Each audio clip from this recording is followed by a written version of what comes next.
Hello, good evening, students. Today in 11th class physics, we are continuing our discussion on work power energy. Work power energy में we started with the definition of work. Work अभी हम लोगों ने बोला इसकी जो definition है daily life में जो डेफिनेशंस अभी हम लोग या टर्म्स यूज करते हैं उससे अलग है. जैसे अभी तक हम लोगों ने पढ़ा था वेलोसिटी, स्पीड, डिस्टेंस, टाइम, ये जो कॉन्सेप्ट्स हैं ये फिजिक्स में भी वैसे ही हैं जैसे आम जिंदगी में. लेकिन वर्क जो है work is slightly different than what we generally talk in daily life. Work in physics is defined in terms of force and displacement. अगर किसी ऑब्जेक्ट के ऊपर फोर्स काम कर रहा है तो अभी हम लोग इसमें ये बोलेंगे the force acting on the object if it causes a displacement. If force acting on an object causes a displacement, then we say that work is done. And the work done will be defined in terms of force and displacement. So work will be equal to F into S into cos theta. And this will be said to be what? W is equal to what? F dot S. और इसके basis पर अभी हम लोग कह सकते हैं that two vectors are involved in this physical quantity. Work को डिफाइन करने में आपने दो वेक्टर्स का यूज किया, लेकिन work in itself is a scalar quantity. तो work is a scalar quantity. Work बच्चों एक स्केलर क्वांटिटी है, ये एक इंपॉर्टेंट चीज है बच्चों. वर्क एक स्केलर क्वांटिटी है. नेचर ऑफ वर्क पे अभी हम लोग आगे आते हैं. अच्छा, इसमें एक चीज और बता दें. वर्क की एक डेफिनेशन तो अभी हम लोगों ने ये ली है. दूसरी डेफिनेशन अभी हम लोगों ने ये ली है कि component of force, component of force in the direction of displacement into displacement, ये वर्क आ जाएगा. We are simply revising all those facts which we have discussed in the previous class, है ना. तो ये क्विक रिवीजन है उन सारे facts का जो अभी हम लोग पहले कर चुके हैं. अब इसमें देखो, अभी हम लोगों ने ये बोला कि अगर किसी ऑब्जेक्ट के ऊपर ये फोर्स F काम कर रहा है तो आप इसके दो कंपोनेंट्स ले सकते हैं. एक ये F cos थीटा आ जाएगा और दूसरा ये बच्चों F sin थीटा आ जाएगा, है ना.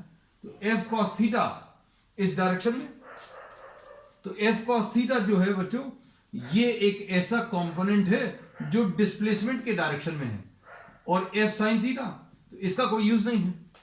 तो अभी हम लोग क्या बोलेंगे? Component of the force which is in the direction of displacement. तो डिस्प्लेसमेंट जिस डायरेक्शन में है उस डायरेक्शन में कंपोनेंट ले लो, और ये क्या होता है? F cos theta into displacement, तो ये S है. तो ये देख लो वही डेफिनेशन आ गई, F into S into cos theta. तो ये वर्क की एक और डेफिनेशन है कि it is defined as the product of the component of the force in the direction of displacement and displacement. इन दोनों का प्रोडक्ट अभी हम लोग लेते हैं. फिर उसके बाद अभी हम लोगों ने लास्ट में लिया था बच्चों nature of the force. Nature of force में अभी हमने सिंपल सी चीजें बोली हैं कि ये force, sorry nature of force नहीं, sorry nature of work, I am sorry लिखने में गलत हो गया, है ना. हम लोग फोर्स ही फोर्स की बात कर रहे थे तो यहां पर भी फोर्स आ गया. नेचर ऑफ वर्क, तो वर्क बच्चों अभी हम लोग बोलते हैं cos थीटा के ऊपर डिपेंड करता है. तो cos थीटा एक ऐसी क्वांटिटी है जो पॉजिटिव भी हो सकती है, नेगेटिव भी हो सकती है. तो अब हम लोगों ने इसमें ये बोला कि when theta is greater than or equal to 0 but smaller than 90, then work will be positive. ये पहला. दूसरा, theta greater than 90 but smaller than or equal to 180, तो इसमें वर्क बच्चों कैसा आएगा? नेगेटिव. क्यों? क्योंकि 0 और 90 के बीच में बच्चों cos थीटा पॉजिटिव आता है, और cos थीटा पॉजिटिव है इसलिए वर्क पॉजिटिव आएगा. और 90 और 180 के बीच में बच्चों cos थीटा कैसा आएगा? cos थीटा नेगेटिव आएगा, और cos थीटा नेगेटिव है इसलिए वर्क भी नेगेटिव आएगा. और फिर इसके बाद तीसरा case, theta is equal to 90 degree. Theta अगर 90 डिग्री से, तो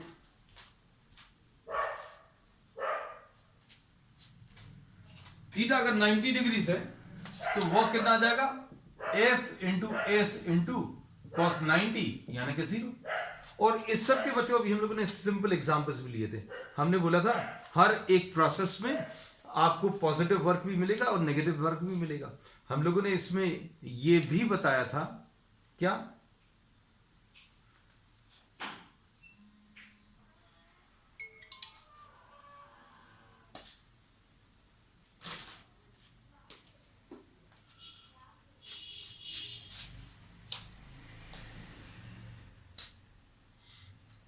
अब इसमें अभी हम लोगों ने ये बोला है क्या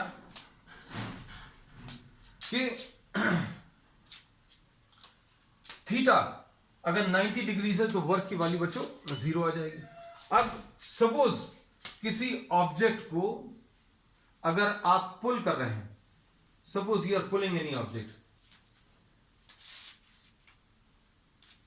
सपोज अगर आप किसी ऑब्जेक्ट को पुल कर रहे हैं, सपोज किसी ऑब्जेक्ट को पुल कर रहे हैं, तो work done by the pulling force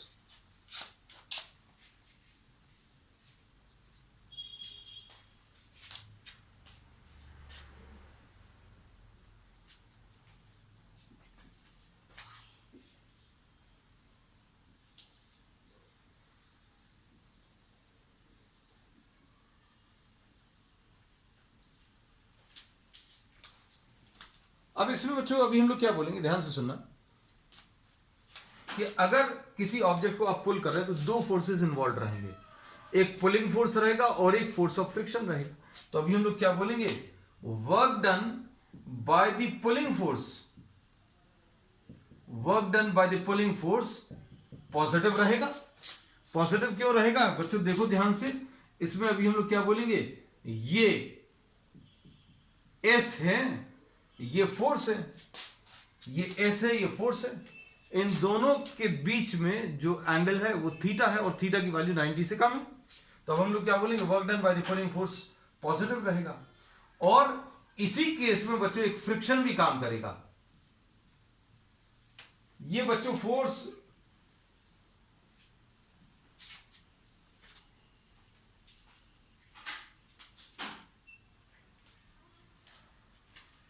ये बच्चों पुलिंग फोर्स जो है उसके कारण वर्क पॉजिटिव आएगा, और ये फोर्स ऑफ फ्रिक्शन के कारण, ये फोर्स ऑफ फ्रिक्शन के कारण बच्चों वर्क जो है वर्क नेगेटिव आएगा, है ना। तो अब इसमें बच्चों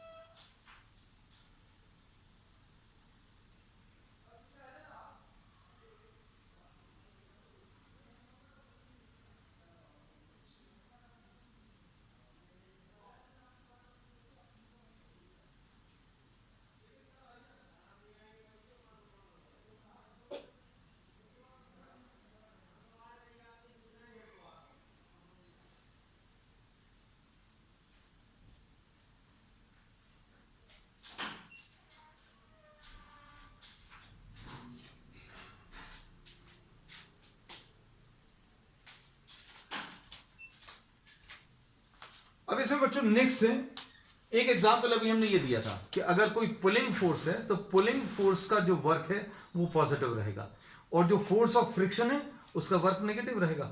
और पॉजिटिव वर्क और नेगेटिव वर्क के बारे में एक बहुत सिंपल सी चीज अभी हम ये बता दें, जो अभी हमने पिछली क्लास में बताई थी, कि pulling force, sorry, positive work अगर है वो ये इंडिकेट करता है कि जो फोर्स है वो मोशन को सपोर्ट कर रहा है या मोशन को प्रमोट कर रहा है। और वर्क अगर नेगेटिव है वो ये क्लियरली इंडिकेट करता है कि जो भी फोर्स इन्वॉल्व है वो नेगेटिव वर्क क्यों दे रहा है, क्योंकि वो मोशन को अपोज कर रहा है। तो पॉजिटिव वर्क प्रमोट्स और सपोर्ट्स द मोशन, और negative work opposes motion. For the force promotes motion and negative work means the force opposes motion. अब ये बता दिया। अब उसके बाद अभी हमने जीरो वर्क बच्चों डिटेल में रिवीजन इसलिए ले लिया क्योंकि कल की पूरी क्लास का जो है वो एक इंट्रोडक्शन था, है ना। अब आज जो कॉन्सेप्ट्स अभी हम लोग लेने वाले हैं वो कल ही पर बेस्ड हैं, तो एक क्विक रिवीजन भी हो जाएगा, थोड़ा डिटेल्ड रिवीजन हो गया। Suppose a person is carrying a load on his head and walking horizontally, तो work done by the force of gravity will be zero. क्यों? क्योंकि इसमें mg ऐसा है और डिस्टेंस ऐसा है, और इन दोनों के बीच में एंगल 90 डिग्री है, तो work done by the force of gravity zero आएगा। इसमें बच्चों एक एग्जाम्पल और बहुत क्लासिकल एग्जाम्पल है। अगर आप किसी ऑब्जेक्ट को ऊपर की तरफ पुल कर रहे हो तो work done by the pulling force will B positive and work done by the force of gravity बच्चों नेगेटिव आएगा। दोनों को सोच कर देखो, ये वाला फोर्स मोशन को प्रमोट कर रहा है, फोर्स का और एस का एंगल 0 है, और इसमें अभी हम लोग क्या बोलेंगे, वर्क पॉजिटिव आएगा। Work done bye pulling force, बच्चों अगर आप किसी ऑब्जेक्ट को पुल कर रहे हो तो दो टाइप के फोर्स आएंगे, एक तो पुलिंग फोर्स है, दूसरा ग्रेविटी इसको नीचे की तरफ पुल कर रही है ना। तो ग्रेविटी का अट्रैक्शन नीचे की तरफ है और पुलिंग फोर्स ऊपर की तरफ है। तो अभी हम लोग क्या बोलेंगे, ग्रेविटी जो है इस वाले मोशन को अपोज कर रही है, तो ग्रेविटी का वर्क नेगेटिव आएगा, पुलिंग फोर्स का पॉजिटिव आएगा। तो पॉजिटिव और नेगेटिव वर्क दोनों आ रहे हैं, अभी हमने दोनों एग्जांपल्स में बता दिया। चलो अब आ जाते हैं बच्चों किस पर, यूनिट्स पर। So we have discussed a little bit about what the units. अब हम लोग डिटेल में यूनिट्स को डिस्कस करेंगे बच्चों। जितनी पॉसिबल यूनिट्स हैं हम लोग कोशिश करेंगे वो सारी आपको आज की क्लास में बताएं, जो वर्क के लिए यूज करते हैं। वर्क एंड एनर्जी बच्चों सिमिलर टर्म्स हैं। अब हम लोग इसमें क्या बोलते हैं कि वर्क बच्चों एक स्केलर क्वांटिटी है, ठीक। फिर work is equal to F into S into cos theta है। ये न्यूटन है, ये मीटर्स है ना। तो न्यूटन इंटू मीटर्स को बच्चों अभी हम लोग एक सिंपल नाम दे देते हैं, जूल्स। तो 1 joule of work is said to be done if a force acting on an object, a force of 1 Newton acting on the object displaces the object by 1 meters। अच्छे सुनना, अभी हम लोग क्या बोलेंगे, work done by a force will be said to be 1 joule. 1 joule कब बोलेंगे, when 1 Newton of force displaces the object by 1 meters in the direction of force। Simple definition है ना। तो 1 Newton force causes what, a displacement of 1 meter in the direction of force।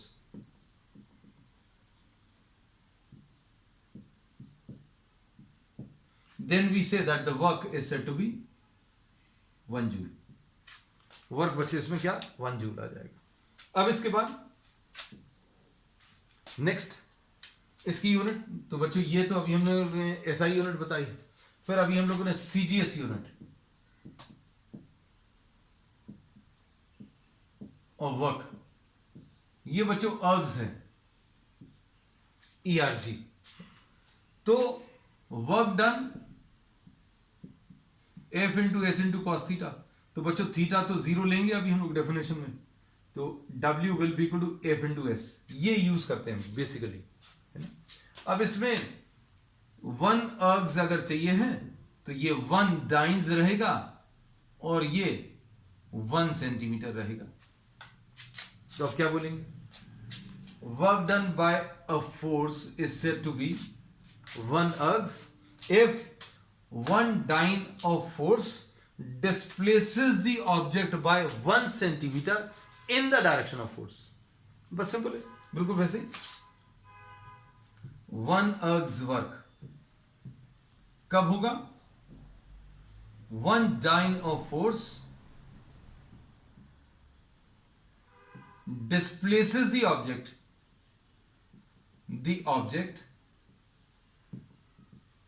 by 1 centimeter in the direction of force। ये बच्चों क्या आ गया, ये 1 ergs आ गया, है ना। अब जूल्स और अर्ग्स में रिलेशन अगर चाहिए तो वो भी निकाल सकते हैं। रिलेशनशिप बिटवीन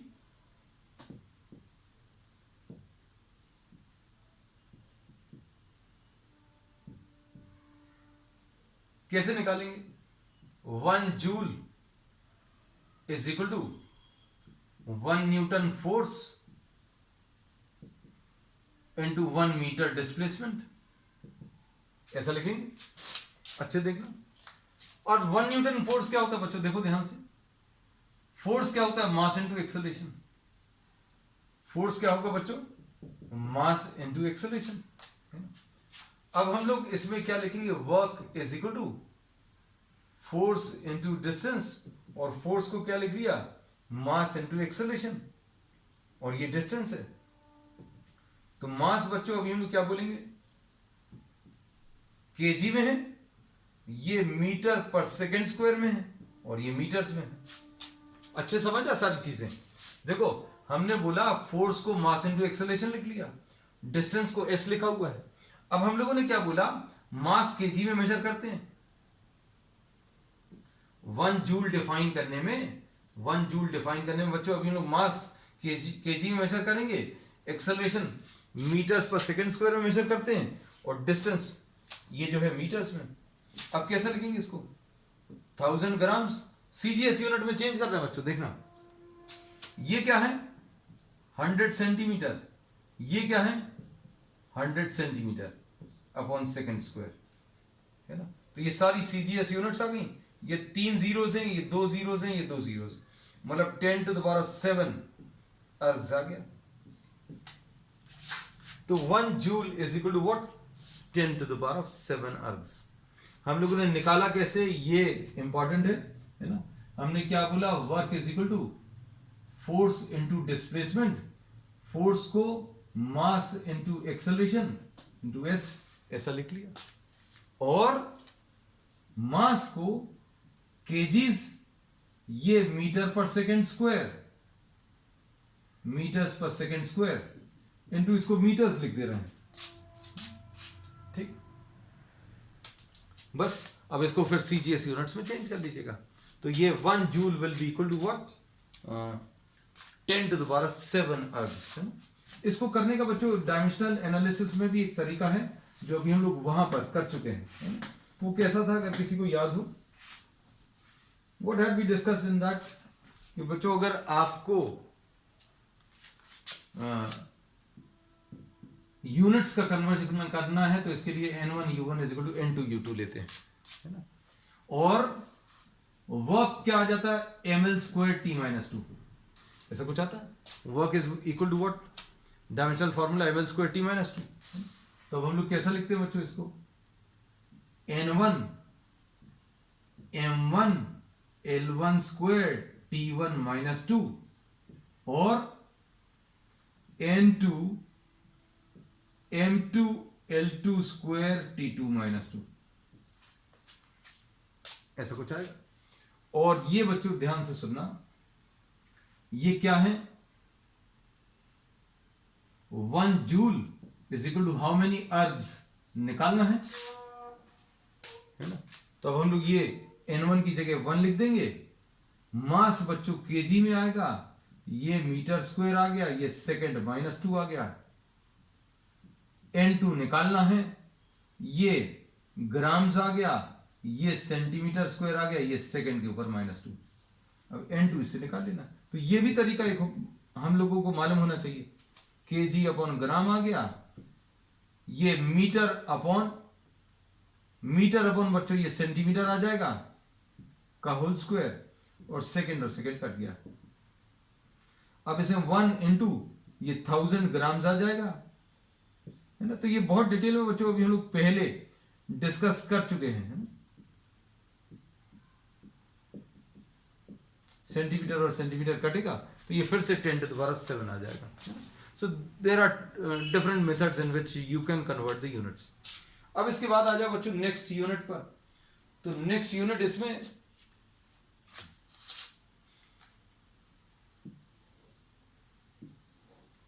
इलेक्ट्रॉन वोल्ट्स बच्चों, एक ये भी अभी हम लोग यूज करते हैं, and 1 electron volt is 1.6 into 10 to the power of -19 joules. बस ये याद में रख लेना इस समय पर, आगे इसको डिटेल में आगे डिस्कस करेंगे। एक बच्चों एक और यूनिट है MEV, mega. M stands for mega electron volts and this will be what, 1 into 10 to the power of 6, और इलेक्ट्रॉन वोल्ट की यूनिट्स कितनी है बच्चों, 1.6 into 10 to the power of -19। तो ये आ जाएगा 10 to the power of 6 है, ये 10 to the power of -19 है, तो ये 1.6 into 10 to the power of -13 joules. तो ये एक और यूनिट है। अब बच्चों हम लोग अब क्या करने वाले हैं, अब इसी से रिलेटेड कुछ कॉन्सेप्ट्स और आपको बताते हैं।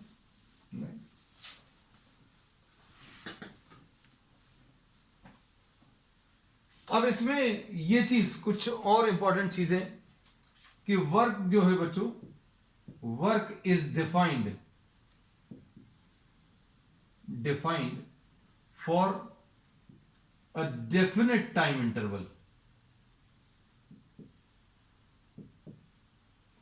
इसमें टाइम इंटरवल की जरूरत पड़ती है। There is no such term as instantaneous work. अब इसको अच्छे से समझना, जैसे अभी हम लोग गाड़ी चलाते हैं, गाड़ी चलाते समय अभी हम लोग स्पीड देखते हैं, स्पीड जब देखेंगे तो वो जो स्पीड रहेगी that will be instantaneous speed. वो कौन सी स्पीड है? इंस्टेंटेनियस स्पीड है ना। तो अभी हम लोग कहते हैं इंस्टेंटेनियस वर्क कुछ नहीं होता। अभी हम लोग कहते हैं वर्क अगर करना है तो आपको फोर्स और डिस्प्लेसमेंट होना पड़ेगा। फोर्स भी रहेगा और डिस्प्लेसमेंट भी रहेगा। तो डिस्प्लेसमेंट भी रहेगा मतलब कुछ टाइम लगेगा, है ना, there will be some time.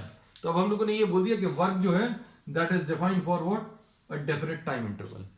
अब चलो नेक्स्ट इसमें।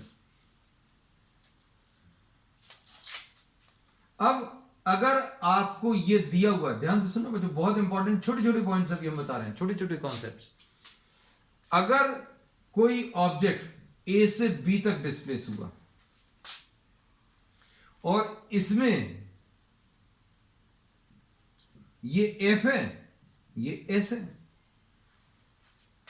तो ए से बी तक जाने में कितना टाइम लगा उसके ऊपर वर्क डिपेंड नहीं करता। तो अब हम लोग इसको कैसा लिखेंगे बच्चों? फॉर अ गिवन डिस्प्लेसमेंट, अच्छे से समझना, for a given displacement W is independent of time. Time के ऊपर डिपेंड नहीं करता। भाई आप ए से बी तक 10 सेकंड में ले जाओ, किसी आप चेयर को खींच रहे हो, है ना, ए से बी तक ले गए, 10 सेकंड में ले गए, 1 मिनट में ले गए, 2 घंटे में ले गए, है ना।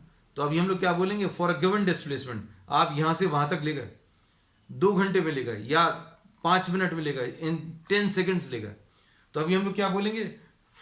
This work is independent of the time. Work is independent of time. Work जो है टाइम के ऊपर डिपेंड नहीं करता, सिंपल है, क्योंकि एफ डब्ल्यू क्या होता है? F into S into cos theta. कहां पर आ रहा है इसमें? टाइम वाला फैक्टर। तो टाइम वाला फैक्टर बच्चों इसमें कहीं पर भी नहीं। चलो अब बहुत इंपॉर्टेंट कॉन्सेप्ट आज का जो अभी हम लोग ले रहे हैं, next topic, work done by a variable force.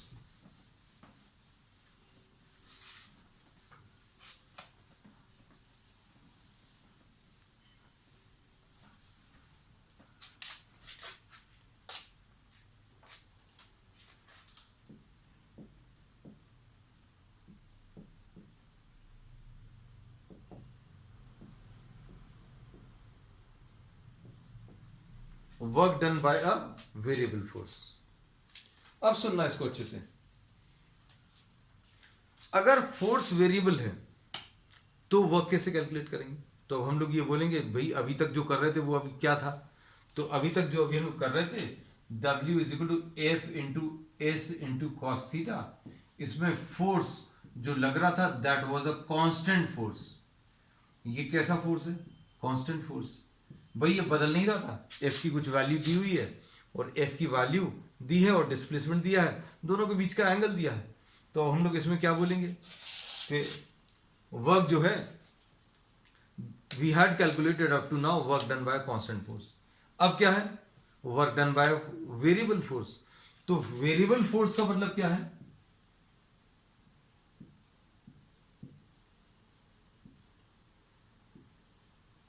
either the magnitude changes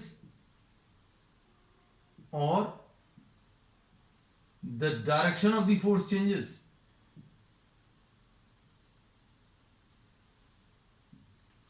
or both change. अब इसमें अभी हम लोगों ने क्या बोला, एक वेरिएबल फोर्स किसको बोलेंगे, एक ऐसा फोर्स जिसका या तो मैग्नीट्यूड चेंज हो रहा है या फिर डायरेक्शन चेंज हो रहा है या दोनों चेंज हो रहे हैं। तो अब इसका तरीका क्या है बच्चों, क्या करेंगे, जैसे सपोज फॉर एग्जांपल अभी हम लोगों ने बोला किसी ऑब्जेक्ट को आप ए से बी तक ले गए, सपोज किसी ऑब्जेक्ट को आपने ए से बी तक ले गए, है ना। अब ए से बी तक ले जाने में पूरी जो जर्नी है उसमें कुछ डिस्प्लेसमेंट आएगा, है ना। तो अभी हम लोग ये बोलेंगे ए से बी तक की जो जर्नी है उस पूरी जर्नी को अभी हम लोग बहुत छोटे छोटे डिस्प्लेसमेंट्स में डिवाइड करेंगे। अब हम लोग क्या करने वाले हैं, जैसे इमेजिन करो बच्चों, अभी हम लोगों ने किसी चेयर को शिफ्ट किया या किसी भी ऑब्जेक्ट को शिफ्ट किया और अभी हमने बोला भाई जैसे जैसे ये डिस्प्लेसमेंट चेंज हो रहा है वैसे वैसे फोर्स भी सपोज चेंज हो रहा। तो अब हम लोग क्या करेंगे, तो अब हम लोगों को अगर वर्क निकालना है तो अभी हम लोगों को वेरिएबल फोर्स का वर्क कैसे निकालेंगे, हम लोग कॉन्सेप्ट ये यूज करेंगे, कौन सा वाला, वेरिएबल फोर्स का वर्क कैलकुलेट करने के लिए कांस्टेंट फोर्स का जो वर्क का कॉन्सेप्ट डिस्कस किया उसी को यूज करने वाले हैं, है ना। तो अब हम लोगों ने क्या बोला, ए से बी तक की जर्नी हम लोग बहुत छोटी छोटी डिस्प्लेसमेंट में कवर करेंगे। अब वो डिस्प्लेसमेंट इतने छोटे रहेंगे, displacement will be so small such that for each small displacement force can be assumed to be constant. हम लोगों ने बोला इमेजिन करो एक स्प्रिंग यहां पर बंधी हुई है, स्प्रिंग को आप खींच रहे हो, तो हम लोगों को जैसे जैसे स्प्रिंग को खींचेंगे फोर्स जो है बढ़ता जाएगा, है ना। फोर्स चेंज होता है बच्चों, अगर आप स्प्रिंग को पुल करने की कोशिश करो तो अभी हम लोग देखते हैं कि अगर आप उसको थोड़ा सा पुल करना तो थोड़ा सा फोर्स लगेगा, थोड़ा ज्यादा फोर्स लगाओगे तो थोड़ा ज्यादा पुल होगा। तो जैसे जैसे ये ऑब्जेक्ट डिस्प्लेस होगा हम लोग बोलेंगे डिस्प्लेसमेंट चेंज होगा और फोर्स भी चेंज होगा, है ना। तो अभी हम लोग क्या बोल रहे हैं, आप ए से बी तक की जो जर्नी है स्प्रिंग वाले एग्जाम्पल में, अगर आपने एक स्प्रिंग का एग्जाम्पल लिया,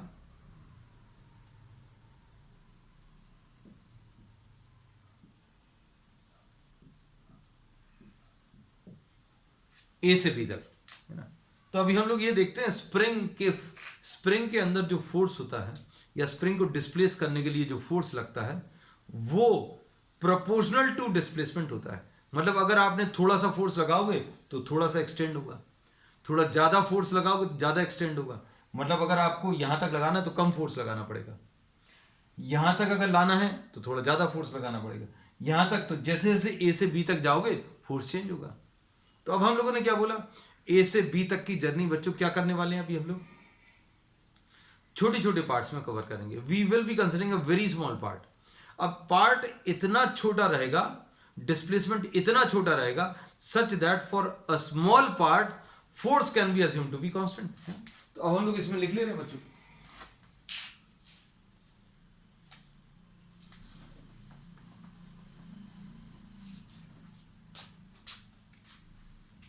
suppose a variable force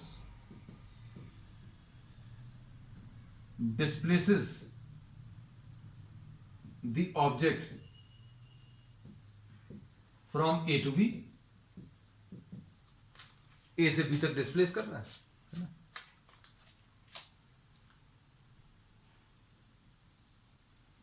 divide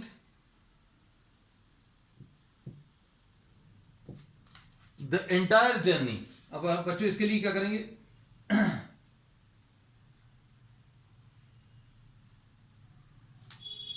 the path from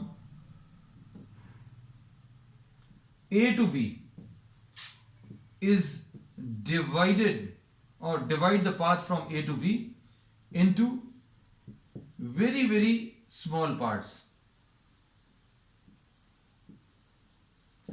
छोटे पार्ट्स में क्यों डिवाइड किया, तो इसका रीजन लिख दे रहे हैं, फॉर ईच स्मॉल पार्ट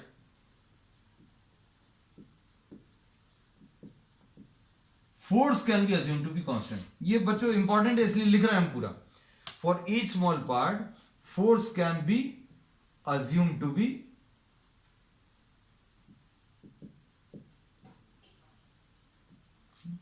अभी आपने थोड़ा सा डिस्प्लेस किया, बहुत थोड़ा सा डिस्प्लेस किया, तो अभी हम लोग बोलेंगे फोर्स उसमें बहुत ज़्यादा एप्रिशिएबल चेंज नहीं होगा, ऐसा मान सकते हैं। बहुत ज़्यादा चेंज नहीं होगा मतलब कांस्टेंट मान सकते हैं।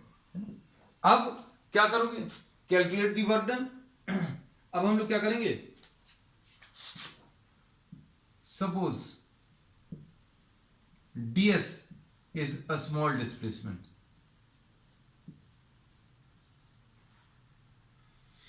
ठीक है। अब work done for this small displacement,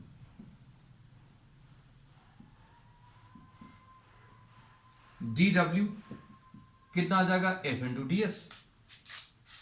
dw will be equal to what, f into d s. अब dw is equal to f into d s आ गया। अब क्या करेंगे, या f डॉट डी एस लिख लो बच्चों, क्योंकि अगर एंगल भी चेंज हो रहा है तो f डॉट डी एस आ जाएगा। Suppose ds is a small displacement, तो work done for this small displacement ऐसे निकाल लिया। अब क्या करेंगे, जो पूरी जर्नी है ए से बी तक की, आप इसको ऐसे छोटे छोटे पार्ट्स में डिवाइड करो। हर छोटे पार्ट पर आप ऐसे वर्क कैलकुलेट कर दो, और ऐसे जितने वर्क आएंगे उन सबको ऐड कर दो। तो मैथ्स में बच्चों एक टूल है जिसकी मदद से अभी हम लोग ऐसे एडिशन कर सकते हैं, और वो टूल क्या है, इंटीग्रेशन। तो अभी हम लोगों ने क्या बोला कि अगर आप इधर से इधर तक ऑब्जेक्ट को लेकर आए हैं तो आप इस पूरी जर्नी को छोटे छोटे पार्ट्स में डिवाइड करो। हर छोटे पार्ट्स में क्यों डिवाइड कर रहे हैं, उसका रीजन क्या है कि अभी हम लोग वर्क कैलकुलेट कर सकते हैं। कैसे कैलकुलेट कर सकते हैं, क्योंकि हर छोटे पार्ट के लिए अभी हम लोग क्या, फोर्स को कैसा मान रहे हैं, कांस्टेंट मान रहे हैं। और फोर्स को अगर कांस्टेंट मान रहा है तो वर्क अभी हम लोग ऐसे कैलकुलेट कर सकते हैं। और ऐसे जितने भी छोटे छोटे पार्ट्स हैं सभी में आप ऐसे वर्क निकालो, और ऐसे जितने वर्क आएंगे उन सबको ऐड कर दो। तो अब क्या करेंगे, total work done W, so W will be equal to what, integration of dW। Integrate कर दो, इंटीग्रेशन में क्या होगा, एडिशन हो जाएगा। तो W will be equal to integration of f dot ds। तो this is how we will be calculating what, the value of work, है ना। अब इसका बच्चों एक सिंपल सा एग्जांपल अभी हम आपको देकर सारी चीजें क्लियर कर दे रहे हैं। Suppose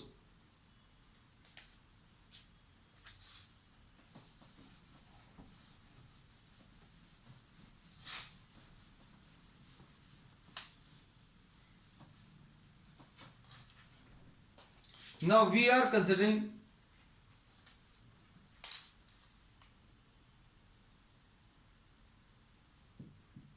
a variable force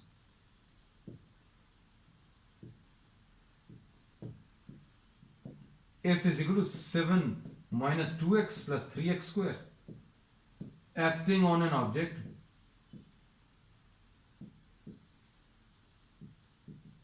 of mass 3 kg. Due to this force,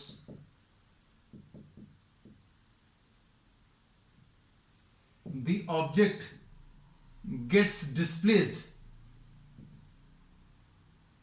from, क्या ले लें, x is equal to 3 to x is equal to 5 meters, या बच्चों 1 से 2 मीटर्स ले लेते हैं ना, कैलकुलेशन ज्यादा बड़े नहीं करेंगे।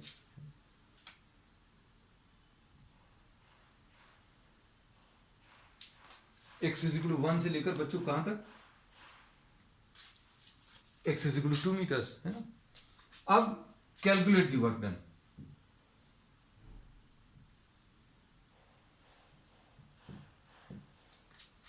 वर्क डन अभी हम लोग कैलकुलेट करना है।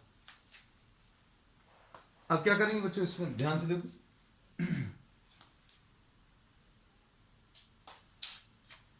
अब इसमें ये देखो, x जैसे जैसे चेंज होगा, जैसे जैसे x की वैल्यू चेंज होगी तो फोर्स चेंज होगा। ये अब अच्छे समझने वाली बात है कि ये एक वेरिएबल फोर्स है।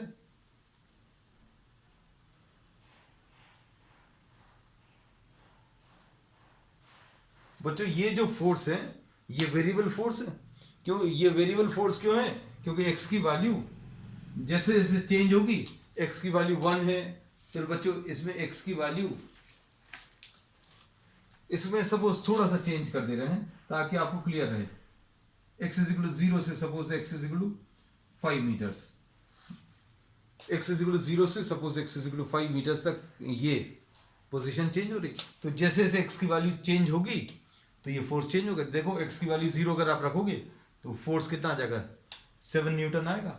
x की वैल्यू 1 रखो, 1 रखोगे तो कितना आ जाएगा, 7 माइनस 2 5 आ गया, प्लस 3 8 आ गया, है ना। तो x की वैल्यू 1 पर फोर्स की वैल्यू चेंज हो गई, x की वैल्यू 2 पर भी चेंज हो गई। तो अब इसके लिए अभी हम लोग क्या करेंगे, we will be calculating what, f into D X. और हम लोगों ने ये बताया था, डायरेक्टली आप इसका भी यूज कर सकते हैं, w is equal to F into D X. आपने क्या किया, एक छोटा सा डिस्प्लेसमेंट लिया, छोटा सा डिस्प्लेसमेंट dx। इस छोटे से डिस्प्लेसमेंट के लिए हम लोग फोर्स को कांस्टेंट मान सकते हैं। फोर्स को भी हम लोग कैसा अज्यूम कर सकते हैं, कांस्टेंट अज्यूम कर सकते हैं। और dw कितना आ जाएगा, f इंटू डी एक्स। अब x इज इक्वल टू 0 से लेकर x इज इक्वल टू 5 तक की जर्नी छोटे छोटे पार्ट्स में कवर करेंगे। हर छोटे पार्ट के लिए ऐसे वर्क निकालेंगे और ऐसे जितने वर्क आएंगे सबको ऐड करेंगे। तो सबको ऐड करने का तरीका इंटीग्रेशन ऑफ dw। f की वैल्यू रखो बच्चों, कितनी है, 7 minus 2x plus 3x square dx। कहां से कहां तक चेंज हो रही है बच्चों x की वैल्यू, x की वैल्यू 0 से लेकर x की वैल्यू 5 तक, है ना। अब इसमें इंटीग्रेट कर लो, तो इंटीग्रेट करने का तरीका क्या है बच्चों, 7 का इंटीग्रेशन 7x आ जाएगा। जिनका इंटीग्रेशन अच्छा नहीं है बच्चों, थोड़ी सी प्रैक्टिस कर लेना। Minus 2 x to the power of 1 का x to the power of 1 plus 1 upon 1 plus 1 plus 3 x to the power of 2 का इंटीग्रेशन कितना आ जाएगा, x to the power of 2 plus 1 upon 2 plus 1। और ये कहां से कहां तक लेना बच्चों, x की वैल्यू 0 से लेकर x की वैल्यू 5 तक। इसको सॉल्व कर लो तो ये आ जाएगा 7x माइनस ये कैंसिल हो जाएगा, ये 3 भी कैंसिल होगा, तो x square plus x cube.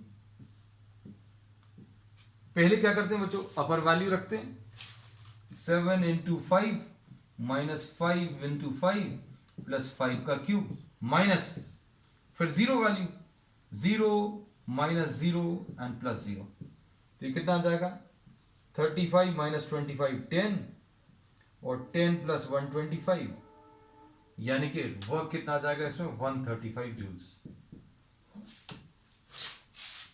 तो आज अभी हम लोगों ने क्या पढ़ा बच्चों, work done by variable force. अगर फोर्स वेरिएबल है तो अभी हम लोग इंटीग्रेशन मेथड यूज करते हैं। हम लोग एक छोटा सा डिस्प्लेसमेंट लेते हैं, ये ds भी लिख सकते हैं आप, इसको dx भी लिख सकते हो, डिपेंडिंग ऑन दी डिस्प्लेसमेंट। अब इसमें ये चीज देखना, x is the position, x बच्चों इसमें पोजीशन है, तो depending on whether s is given और x is given, you can use both of these. तो अभी आप क्या करोगे, एक छोटा सा डिस्प्लेसमेंट लोगे और इस छोटे से डिस्प्लेसमेंट के लिए फोर्स को कांस्टेंट मानोगे और फोर्स को कांस्टेंट लेकर आप वर्क कैलकुलेट करोगे। कैसे कैलकुलेट करोगे, और ऐसे जितने वर्क आएंगे सबको आप ऐड करोगे to get the total work done. और एडिशन करने का काम किसकी मदद से, इंटीग्रेशन की मदद से करते हैं, है ना। तो ये एक प्रॉब्लम है। अब इन्हीं टॉपिक्स को अभी हम लोग आगे कंटिन्यू करेंगे on the next one. That's all for today. कुछ डाउट?